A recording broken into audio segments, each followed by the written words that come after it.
Hey everybody, it's Glenn back with another Clash Royale analysis video. We got the Stay-at-Home Cup number 2 Grand Finals featuring Adriel and Morten. Team Queso versus SK Gaming. Let's go. It was 2-2, so we're going into the final game of Grand Finals. This one decides it all. It was actually 2-0 Adriel. And this was an early push. I was surprised about this because I know they played their cards about the same time. I would have thought that Morten would play something a little bit heavier to stop this baby dragon, but he goes with bats to complement the spear goblins and the barbarian. But the barbarian is kind of whatever. He gets stopped anyway. So they're marching along. This Ewiz gets stopped. So nothing doing in the early going. We can see that Morten brings out Miner now. This was really surprising, too, in terms of what Adriel had played his battle healer. If we rewind that for just a moment, you could see he had an opportunity to answer that Miner directly. He dropped that. He dropped the battle healer over here on his left. And Morten played the Miner in the safe zone in case of any tornadoes or any other items that would have pulled it toward the King Tower. But I was really surprised about that because I thought, most of us, not to say most of us, but most of us new players are most of us scrubs would normally play whatever answer to a Miner right here, and if they play it over here, then you know what, GG, have fun with whatever damage you can get on the tower. But Adriel decided to play battle healer opposite side of the Miner, and so yeah, Miner got a nerf, but he's gonna have some fun in the next few moments with the tower. Meanwhile, Morten keeps going with Skeleton Barrel, and he answers with the bomb tower. And it may look at first like, oh man, you spent 4 to answer the Skeleton Barrel. Why would you do that? Well, he had already played Ewiz up to this point, and he had already played Barbarian Barrel. I don't believe, just based on the cycle, if I was trying to understand the cycle of the cards played at the moment, I don't think he had Barbarian Barrel yet. The moment he played Bomb Tower, he has Barbarian Barrel now. So, in a way, yeah, he could have let it go, but it is significant damage if you do just let Skeleton Barrel go now. But he had to stop it. So, yeah, you got to take that 4 against the 3 for now, and then just hope you can gain that elixir back. So Adriel had to do it. Here comes Battle Hero, meanwhile, slowly coming across the bridge and gets stopped. Another baby dragon. So I'm wondering if Miner's going to be coming up pretty soon because here comes this knight. That's just kind of answers right when the baby dragon comes along the bridge here. This poison was played very nicely right here to get this cart, and you're going to see why in a moment. Because here comes a log that stops the cart right before it gets across the goal line to where it would start shooting the Princess Tower. And it was kind of, I was thinking about this earlier when I was watching this. So it's like, well, why didn't he play this? Why didn't Morten play log earlier when he had it like right here? And I think the reason why is because in the event of him wanting to go to the left with, let's say, Skeleton Barrel or Miner, then there would have been something in the way. This cart, which would have lost its wheels at some point, either here or here, would have lost its wheels. And let's say he plays Skeleton Barrel, because he's been pushing with Skeleton Barrel a couple times already, and we're going to see in this game that he keeps pushing with Skeleton Barrel. It would have targeted this cart instead of the Princess Tower. So to get it across the line but not past the goal line where it would start shooting was very important, just to get it off the board. And it could be the same for the Miner. If, let's say, cart gets stopped here, it's definitely in the range of miner, and it could do damage to miner. So you have 2 attackers on the miner. So that's why I think he waited a little bit. You know, just kind of see if Adriel was going with the push. It would stop that as well. And so, Morten in the lead a little bit. And like I said, he's pushing with barrel. Here comes Ewiz on the left. And he stops that with Barbarian Barrel. The bat stopped the Ewiz. So, we're about to go into double time. Fairly even, I would say. I mean, nothing doing. Just one real big attack so far. And here comes another. And Morten's going on the right side now. Right after those Spear Goblins got in on attack. So this is really good. However, he's going to have to answer this just as double time is going on. He's got plenty of elixir to do it as well. So this, I think, this part of the game, I think, really was really significant. This major push by Adriel with cart, battle healer, graveyard, and baby dragon.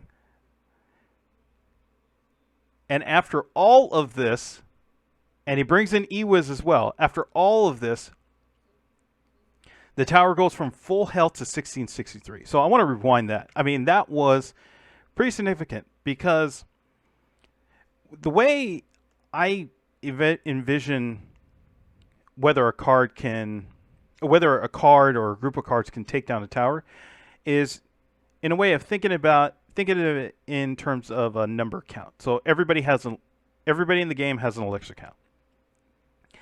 We see, like, if you have a card of 8, I mean, like, let's say Golem or 3 Musketeers, if played, you know, just by themselves, they can take down a tower. 7, Mega Knight, P.E.K.K.A, yep.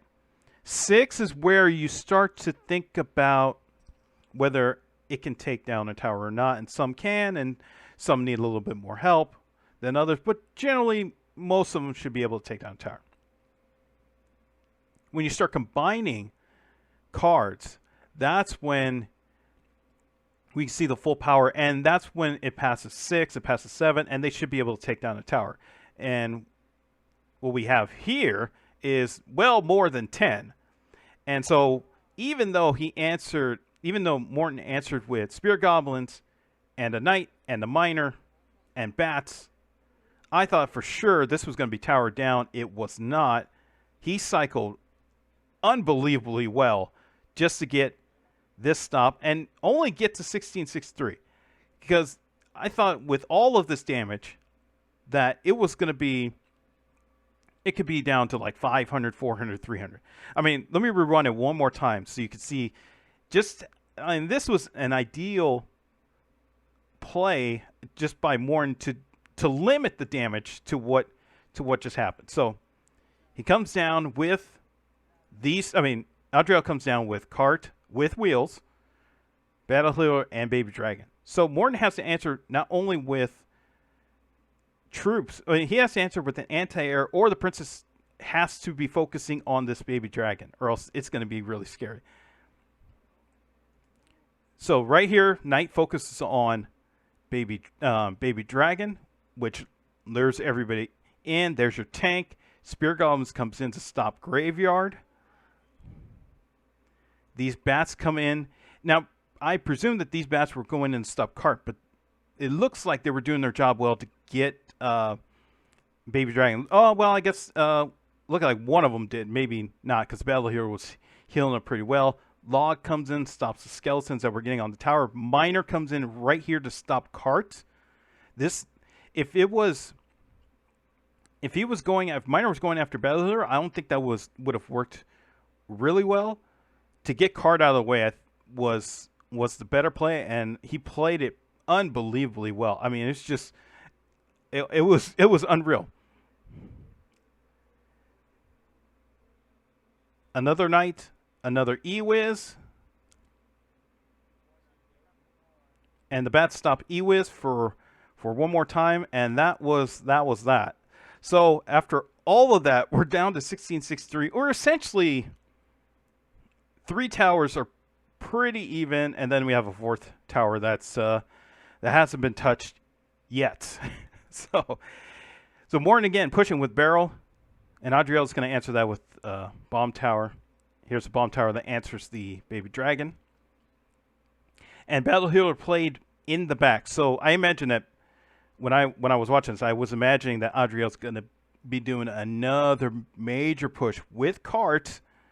Well, he doesn't have baby dragon at the moment, but cart's going to be coming in at some point, and we're going to have major push round 2.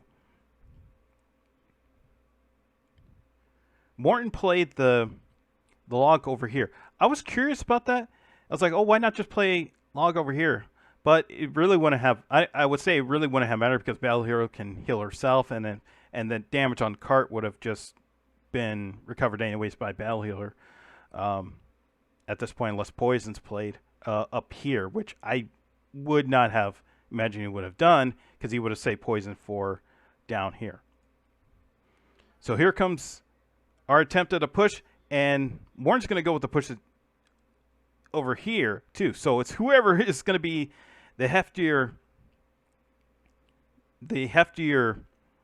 push is going to win. It looks like this was going to be it right here. Whoever is going to get their job done first was going to win. And then Ewis just kind of eats everything up. So now, since Ewis has already taken care of everything over on the right side, we now have to focus on the left side. What's going to happen here? Morten already plays Poison to stop Graveyard. So what's he going to do up here? He plays Knight. This is a really great Knight right here. And for some reason, out of all of that, it didn't get rid of the cart. I would have thought for sure that cart would have been taken off of its wheels. But if you focus on the cart, I mean, the other thing too is that he did that placement right where the text is, and sometimes you can get away with that without your opponent knowing, and you can kind of surprise them with some stuff. But I mean, look at that Knight placement right here. It's right where my mouse is, and look at it. It's not on the Battle Healer. It's on cart. And if you just focus on the shield right here, it's doing all it can to get rid of the cart's wheels. It can't. Bomb tower, it's already past the line. And I thought, when I was watching, I was like, how did the cart just stay on its wheels the whole time? That was unbelievable. And this is a great play on this skeleton barrel to stop Baby Dragon, or else this game would have been over right here. And here comes the push on the right side. Here we go again. Battle Healer and cart with Graveyard. And this looks really, really bad. This looks tougher than the other side. And just so much was being done on here. How quickly everything turned from this left side with 2 major pushes over to the right side. So Morten tries to play opposite side again with Miner and Skeleton Barrel, and it looks like it's going to work, but this was an amazing battle. Barbarian Barrel played right here. And so Adriel has 2 pushes. Morten's going to go on the left again, but really it's all about what can you do to stop cart and Battle Healer. And the answer is not much. Maybe in Season 11 with all the changes, this is possible. But in this game with Season 10 changes, it was Adriel who gets the win. And he wins the Stay-at-Home Cup number 2 over Morten in Grand Finals. It was an amazing game. It was an amazing series. I would definitely recommend to go back and watch and check out all of the Erval Amar matches, the tournament matches that he runs on YouTube. This series was unbelievable. And if we look at the stats too, I think the stats also tell a lot about how this match went on. I mean, Morten was played, like, how many times do you see somebody play a card? 12 times in almost 5 minutes, 4.5 minutes. Like, very rarely. Skeleton Barrel, 11 times. More than defensive items log. Poison only played 3 times. This was, I know it's a 2.9 cycle, but man, to see cards played so much, so often. Miner only played 6 times, but you know the times that Miner was able to get on the board was significant. It was just that if we look over here on Adriel's side, you know, some heavy cards, some hefty cards that were able to do their job alongside Battle Healer, especially Cannon Card. Cannon Card was the MVP of this game. I know Battle Healer gets the mercy play of the games, you know, but Cannon Card was really, for surviving that long in several sequences and to get through and get the job done on both towers, really was the key there. We can see in the matchups based on Royale API stats, if most players who use these types of lineups, it leans towards this setup here, the one that Adriel uses. And on the lighter version, where we have a little bit more mix-ins with other cards, it's still the same. Where Adriel is able to the set that Adriel was able to use is able to get the wins a little bit more often than the one that Morten used. But still, for Morten to get it that that competitive, that close, it's a testament to how great he is, and really both players were amazing in this match. So I'm going to end the video here. Be sure to watch the whole series. I think the whole series was amazing. So thanks again for watching. Be sure to hit the like button wherever you're watching this. Be sure to hit the subscribe, and I'll see you in the next video.